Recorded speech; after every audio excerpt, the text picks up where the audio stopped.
या ठिकाणचा हा अर्ज महायुतीचा आहे आणि महायुतीचे सर्व आमदार या ठिकाणी हजर आहेत. विरोधातले आहेत असं आपलं मत आहे. ते सर्व सध्या महायुतीला मदत करूनच स्वतःचा मतदारसंघ चालवतो. निवडणूक बिनविरोध करण्याचा निश्चितपणे प्रयत्न होईल आणि नारायण आबा हे मूळचे शिवसेनेचेच आहेत आणि सध्या महायुतीबरोबर प्रत्येक ठिकाणी ते मिळून काम करतात. या ठिकाणी अर्ज काढण्याच्या संदर्भानं कुणालाही विनंती करायची नाही असं आता पालकमंत्र्यांच्या समोर ठरलेलं आहे.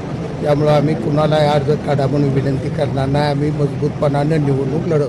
आज विरोध करायचं ठरलं तर बरेच प्रश्न येतील ज्या त्यावेळी होतील. राज्याच्या ह्याच्यात मोठा भाऊ भाजप आहे, तो वास्तवत आहे ना, तो स्वीकारली पाहिजे. 2 नंबरला आम्ही आहोत, 3 नंबरला राष्ट्रवादी आणि आम्हाला 4 जागा दिलेल्या आहेत. निश्चितपणानं कुठं शिंदेसाहेब फडणवीस साहेब बसूनच हे ठरलं असेल.